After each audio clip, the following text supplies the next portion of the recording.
for the lats, which are the back muscles just underneath the armpit, sort of travels all the way down the back here. And again, you've got a couple of options with this one. We could do it with double arms, which I'm about to show you, or we can do it with single arm, which will also be in this video. And this is a really great stretch if you sort of struggle with bringing your arms up overhead, overhead positioning, or if you end up sort of arching the back quite a lot. Again, another nice way to just restore some flexibility into that area. So what you'll do is, again, you're going to place an object. I'm taking my hands about shoulder width apart here.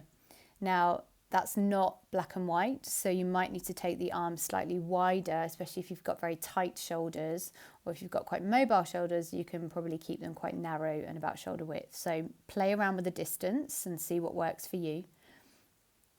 And then starting to settle your body weight down, you want to be mindful of what happens into the lower back here. So as we start to drop the chest down towards the floor and find this stretch into the back, it's very easy for us to dip into the lower back and almost create quite an excessive lordotic position here, or an anterior arch into the pelvis.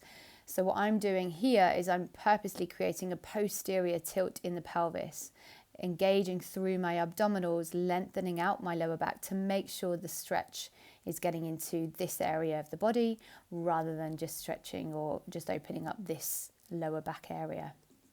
So settling down into the stretch, you might spend about a minute here, just using long exhalations to try and deepen the stretch. And then what you can also do is start to do your contract relax method here as well.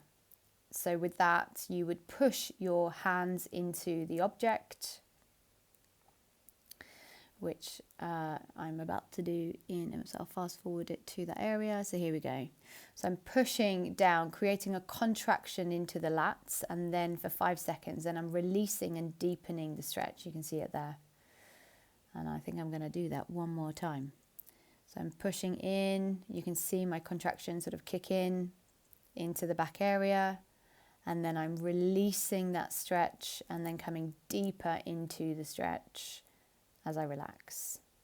Now, just be mindful again, you want your thumbs facing up, so that just opens up the shoulder girdle a little bit better, so you're in external rotation in the shoulders. And if you start to go a little bit numb or pinchy through the shoulders, then widen your distance of your hands.